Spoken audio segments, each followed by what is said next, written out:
अस्सलाम वालेकुम। आज का हमारा टॉपिक है ओलिगोसैकेराइड्स। लेक्चर को स्टार्ट करने से पहले मैं बताती चलूँ कि आप मेरे channel daily dose of education को लाइक करें, शेयर करें और सब्सक्राइब करें और बेल आइकन पर क्लिक करके ऑल वीडियोस को सिलेक्ट करें ताकि आपको नए आने वाली वीडियोस की नोटिफिकेशन मिलती रहे।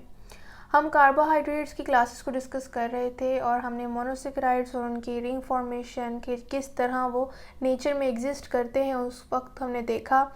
तो ओलिगोसैकेराइड्स हमारे पास सेकंड क्लास है। मोनोसैकेराइड्स के बाद हमने ये अपने इंट्रोडक्शन जो है देखा था कार्बोहाइड्रेट्स का, उसमें हमने देखा था ओलिगोसैकेराइड्स हमारे पास एज़ कम्पेयर टू मोनोसैकेराइड्स जो कि हमारे पास सिंपल शुगर हैं, ये कॉम्प्लेक्स हैं और लेस स्वीट इन टेस्ट हैं और ये सोल्यूबिलिटी भी इनकी वाटर में जो है वो as compare to simple sugars that is monosaccharides कम है।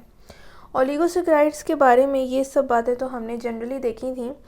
नेक्स्ट हमारे पास पॉइंट है कि ऑन हाइड्रोलिसिस यानी इनकी ब्रेक डाउन जब होती है तो ये रिलीज़ करते हैं मोनोसैकेराइड्स और मोनोसैकेराइड्स हमें पता है सिंपलेस्ट शुगर हैं और ये एज अ मोनोमर काम करते हैं। हाई जो कॉम्प्लेक्स जो हैं वो शुगर्स हैं उनमें ये एज अ मोनोमर्स काम करते हैं और जब उन कॉम्प्लेक्स शुगर्स की हाइड्रोलिसिस या ब्रेकडाउन होती है तो मोनोसैकेराइड्स जो हैं वो एज अ प्रोडक्ट हमें मिलते हैं। तो ओलिगोसैकेराइड्स जो कि हमारे पास कॉम्प्लेक्स शुगर्स हैं एज़ कम्पेयर टू मोनोसैकेराइड्स, तो ये यील्ड करते हैं 2 to 10 मोनोसैकेराइड्स ऑन हाइड्रोलिसिस, जिसमें से जो 2 मोनोसैकेराइड्स प्रोवाइड करते हैं ऑन हाइड्रोलिसिस उन्हें डाइसैकेराइड्स कहा जाता है, डाइसैकेराइड्स। और उसी तरह जो 3 मोनोसैकेराइड्स ऑन हाइड्रोलिसिस प्रोवाइड करते हैं उन्हें ट्राइसैकेराइड्स कहा जाता है। और हमारे पास जो आज एग्जाम्पल के तौर पे हमने डिस्कस करने हैं वो कॉमन फॉर्म्स है हमारे पास डाइसैकेराइड्स की, जिनमें माल्टोस है, सक्रोस है और लैक्टोस है। हमने इनके सोर्स, कॉमन नेम्स, इनके कंपोनेंट्स और इनके COC लिंकेज को डिस्कस करना है।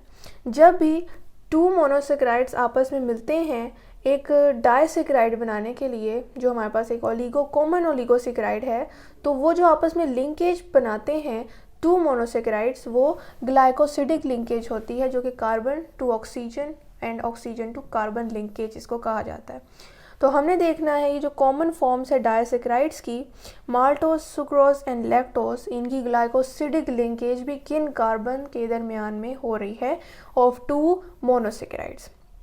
ये हम इनकी डिटेल तो नेक्स्ट लेक्चर में देखेंगे। आज हमने ओलिगोसैकेराइड्स की क्लासिफिकेशन को देखना है, जिनमें मोस्ट कॉमन डाइसैकेराइड्स हैं।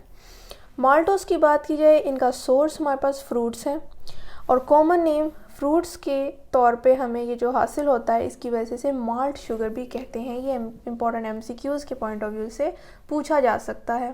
कंपोनेंट्स की बात करें कि कौन से, उसमें अल्फ़ा ग्लूकोज है और अल्फ़ा ग्लूकोज सेकेंडली भी हमारे पास आ जाती है। ये हमारे पास कंपोनेंट्स हैं माल्टोज के। ग्लूकोज भी हमारे पास मोनोसैकेराइड है और यहाँ पर सेकंड भी ग्लूकोज ही है। अल्फ़ा ग्लूकोज को हमने डिस्कस कर लिया है कि यहाँ जो ग्लूकोज है उस पे कार्बन नंबर 1 के टॉप पर H ग्रुप और बिलो हमारे पास OH ग्रुप होता है, इसीलिए इसे अल्फ़ा ग्रुप कहा गया। अल्फ़ा ग्लूकोज हमारे पास 2 शामिल होती हैं जिसने माल्टोस मिलके बनाना है और साथ ही साथ जो ग्लाइकोसिडिक लिंकेज बनता है वो हमारे पास अल्फ़ा कार्बन नंबर 1 और 4 के दरमियान में बनता है। इसे आपने MCQs के पॉइंट ऑफ व्यू से याद रखना है। सुक्रोज की बात करें तो ये हमारे पास, आप इससे भी याद रख सकते हैं कि S से ये हमारे पास स्टार्ट हो रहा है, तो शुगर केन भी S से हमारे पास स्टार्ट होती है जिससे ये हासिल किया जाता है और इसे इस वजह से केन शुगर कॉमनली कहा जाता है। इसके कंपोनेंट्स में जो 2 मोनोसैकेराइड शामिल हैं उनमें से पहला अल्फ़ा ग्लूकोज है, सेकेंडली फ्रुक्टोज है लेकिन बीटा फ्रुक्टोज है, जिसमें OH ग्रुप टॉप पे और बिलो H ग्रुप है और यहाँ जो ग्लाइकोसिडिक लिंकेज बनेगा वो अल्फ़ा कार्बन 1 और 2 के दरमियान बनेगा। लैक्टोस की बात करें तो इसका कॉमन सोर्स हमारे पास मिल्क है और इसी वजह से इसे मिल्क शुगर कॉमनली कहा जाता है। कंपोनेंट्स में इसके बीटा गैलेक्टोस और हमारे पास सेकंड जो मोनोसैकेराइड है वो है बीटा ग्लूकोज और इनका जो ग्लाइकोसिडिक लिंकेज बनता है वो बीटा 1,4 कार्बन के दरमियान बनता है। ये तीनों आपके पास मोस्टली कॉमन डायसेक्राइड्स हैं जो कि बुक में अवेलेबल हैं। उनके हमने सोर्स, कॉमन नेम्स, कंपोनेंट्स और ग्लाइकोसिडिक लिंकेज को टेबुलर फॉर्म में यहाँ पर ड्रॉ किया है ताकि आप इसको याद रखें और एमसीक्यूज़ को सॉल्व करें। जो ग्लाइकोसिडिक लिंकेज है वो हमारे पास कॉमनली अल्फ़ा 12, अल्फ़ा 14 और अल्फ़ा 16 होती है। ये मोस्टली कॉमन होती है, जबकि 16 हमारे पास ब्रांच्ड लेवल पर हमें मिलेगी नेचर में। तो इस चीज़ को भी आपने याद रखना है।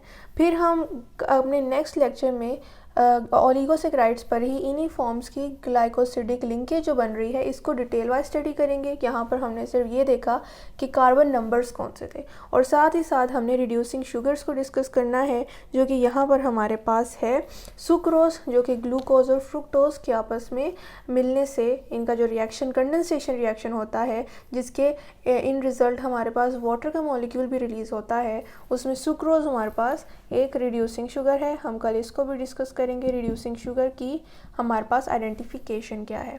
तो आज का इंट्रोडक्शन हमारे पास सिर्फ ओलिगोसेक्राइड्स का ये था। आई होप आपको आज के लेक्चर की समझ आई होगी। इंशाल्लाह कल हम ग्लाइकोसिडिक लिंकेज और रिड्यूसिंग शुगर को देखेंगे, जो ओलिगोसेक्राइड्स की ही डिटेल है। तो मैं फिर बताते चलूँ कि आप मेरे channel daily dose of education को लाइक करें, शेयर करें और सब्सक्राइब करें, और बेल आइकन पर क्लिक करके और वीडियोज़ को सिलेक्ट करें ताकि आपको नए आने वाली वीडियोज़ की नोटिफिकेशन मिलती रहे। शुक्रिया, अल्लाह हाफ़िज़।